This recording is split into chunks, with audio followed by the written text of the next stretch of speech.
Yo guys, Coach Theo here on Common Sense. Today I want to revisit the topic of panic attacks. It's of course something I mention a lot when I just briefly go through my backstory. You know, I used to be skinny, fat, loser kind of guy. But then I hit rock bottom when I started having these daily panic attacks that forced me to have to take a close look at myself and push me onto this transformational journey of fitness, health and self-improvement. But it's been a while since I actually talked about panic attacks. Like, what are they? How do you deal with them? What did I do to overcome them? And recently there's just been quite a few people that's come to me and brought up their experience with panic attacks, and that has happened throughout these years.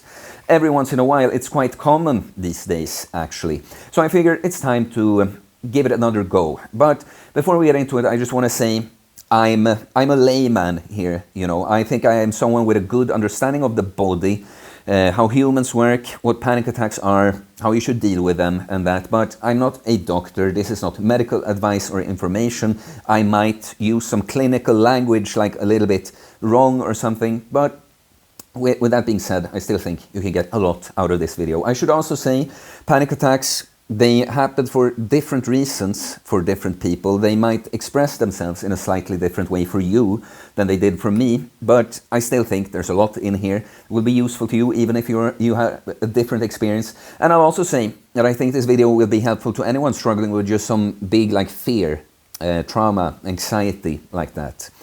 Yeah, we're gonna come to it, but let's start. So first of all, what is a panic attack?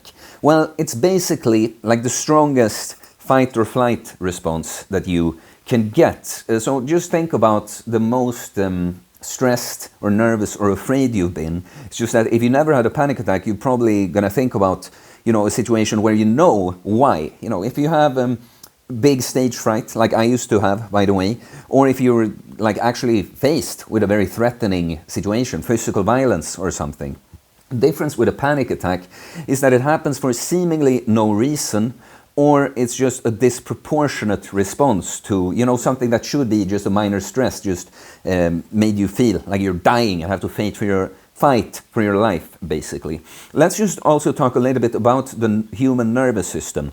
The nervous system, we have different sub-nervous system, but the two main ones you need to know about is the sympathetic nervous system and the parasympathetic nervous system. And so we often refer to the sympathetic nervous system as the like fight or flight nervous system.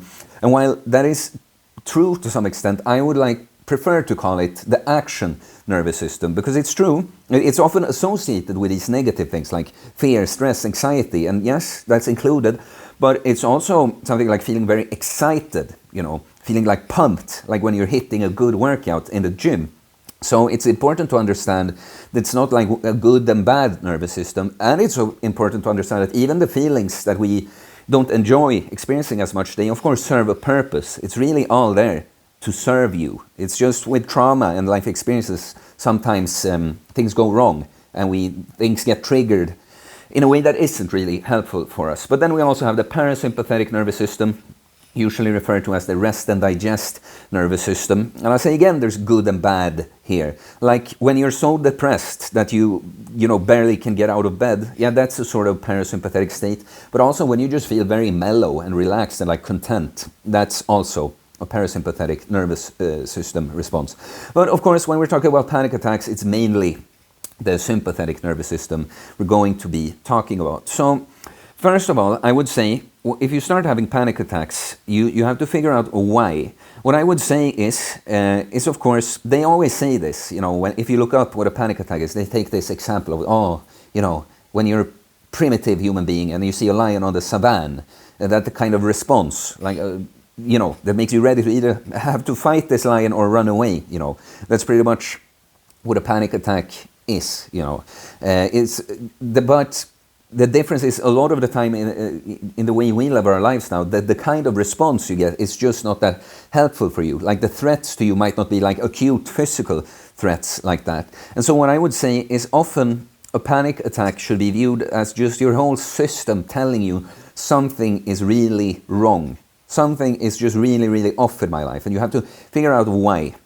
And for me, I just figured out, like, I could go on a long rant about this, but it's of course it's like lots of childhood trauma that we don't have to go into specifically what it is here. It's also adult trauma.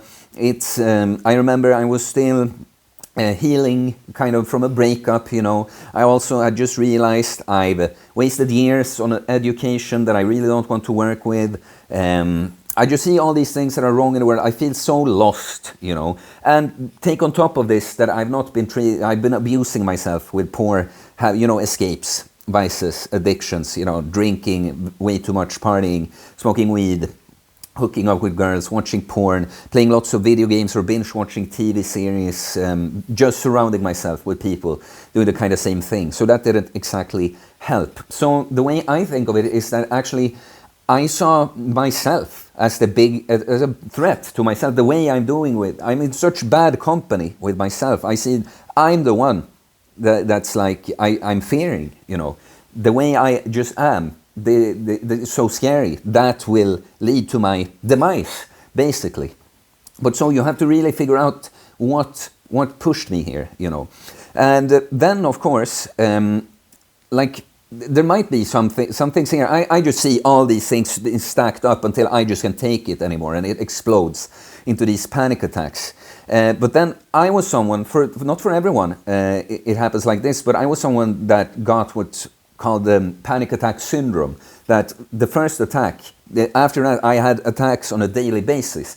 Doesn't necessarily happen to everyone. Someone could have this for years, but just, you know, on a monthly basis, you know. But yeah, of course, for me, the first panic attack becomes like the trauma, you know. Because again, this kind of thing like a panic attack, your body thinks it's helping you when it's doing that, you know. It thinks, I need to tell Theo, in this case, that you're in so much danger, you need to fight or flight for your life, you know. But now I'm associating feeling this way with just being out among people. Now there's this association about feeling this way and just being out in public. And so, yeah, the trigger for me was basically just being among people. And so what I will say, the only way, we're going to talk about other things you can do there, but the only true way to overcome any sort of fear or anxiety is exposure therapy. A lot of people, maybe panic attacks or just that they are really scared and get a panic attack-like feeling in certain situations, you know, they want to find a solution to the thing before they face the thing, you know. I don't want to go to work and face and get panic attacks and face it there. I want to remove the panic attacks before I go to work. Or a stage fright like I used to have myself. No, I don't want to practice being on stage, you know, and overcoming this. No, I want to remove it before I go on stage. But like I said, the nervous system works this way. For some reason, you might not figure out why always. You don't have to always. It will just be helpful. But for some reason, your body thinks from past experiences that it's helpful to make you feel this way in this situation, and that won't go away until you prove to your body that this is in fact not true. You don't need to feel this way. This situation is not threatening at all. So if you get panic attacks when you're among people, the only way to stop doing that is being among people and proving to yourself that this was in fact no danger. You can't logically work this out. This is not logical. It's all subconscious. You have to expose, you have to show, you have to teach your body what's up. So the way I did it, you know, fast forward through that, is I realized that I cannot be hiding at home from this. That will be my life then. If I just hide away from it, I'm not overcoming it. So I went on sick leave for 50% from the job I had at the time to give myself some relief, but I still have this habit of going to work. You know, I have to go there, I have to try to face it, but then I can just leave a little sooner. And you know, sometimes I didn't even make it out the door. Sometimes I had to turn around when I saw all the people down in the subway. Sometimes I had to still leave earlier than the first half of the day from this job, you know. But it was doing this over and over and over that gradually made a shift start to happen. And of course there were other situations, like I was in a choir at the time, both a singer, like a very successful choir, both a singer and a member of the board. And many situations with this choir I had to face the panic attack. But so you see, at first it might be that way. Like I said, I have to turn around, I don't even make it to work. But then maybe I make it to work at some point and I get a panic attack, but I manage to ride it out. I manage to like take a break from whatever I'm doing, and then it passes, you know. I can, so now I don't have to remove myself from the situation. And maybe this starts happening more and more, that I can catch the panic attack happening and allow it to play out. And then it starts to happen less and less frequently and for shorter and shorter durations, you know, until I eventually have taught my body that, you know what, maybe these situations are cool. Maybe I don't have to tell Theo you need to fight or flee for your life, you know. And that's what happened. But so something I'll say, if you're someone that's not like me, because it was so much a thing I had to face on a daily basis, you know, but acceptance is key. You know, you can very much compare it to, you know, when someone like smokes weed or go on some kind of psychedelic experience and they start to have like negative thoughts. You know, I may or may not have some experience with this kind of thing, but you know, either it doesn't matter if it's it's a state induced by drugs or just, you know, your inner experience from having panic attacks. It's the same thing. What often happens is that we start fighting our inner experience. You know, I can't be feeling this way. No, this is not good. I don't want to. This has to go away. You know, but you're just creating a negative feedback loop, because you're gonna be like, I don't want to feel like this. Go away. Go away. You're gonna notice that it's absolutely not going away. Then it gets worse, and you start. No, not worse. I need less. It needs to go away, and then you're just making it worse and worse. And it's very difficult. You might have to practice it, and it's not black and white, but the best thing you can do in that kind of situation is accept this. Okay, I'm freaking out. I know this is not rational. I know the situation is not supposed to be scary to me, but okay, this is it now. The sooner you accept it, the faster you start instead creating this positive feedback. Okay, I'm feeling like this, you know, okay. Oh, maybe it's actually okay, you know, and gradually will go away. But it's something to practice, you know. Kill that stubborn ego that thinks it can control everything all the time, because you can't. I see here on my little sheet of notes I put progression, but that's kind of what I talked about, the way I did it. I always went for going to my job and being there for a certain amount of time, but I couldn't always, and it's not linear either. But I tried to. And towards the end of my time at that job, I mean, I was still stressed out and stuff, but I could go there and finish my work for the day. But so what can we do then when we've mastered this kind of, we understand what it is, we understand ourselves, why it's happening, and we're just mastering the way we deal with it better. Well, of course, this is what started for me, that I went on this journey of taking better care of my health, because you can see it as... you know, if we have a really shitty car, but we also have a shitty driver, the shitty car, the experience of driving, that's like the panic attack. But then now maybe we improve as a driver.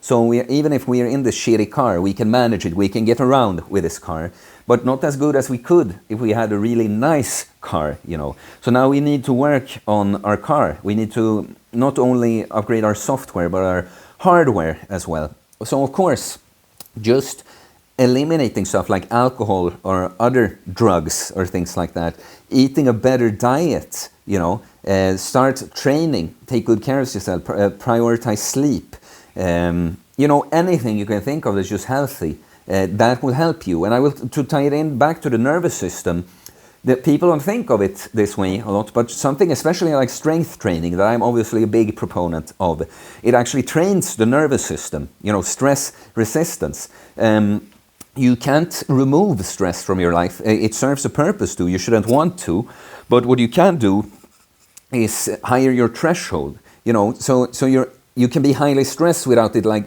without losing control. You can feel all these bodily sensations and have some fearful thoughts, but you're just more in charge. And so a great way to strengthen the nervous system is this way, is resistance training. Get strong. Not just your muscles will get strong, your nervous system will get strong too. And then you can do other positive stresses like cold exposure would be an obvious one, cold showers and cold plunges, you know.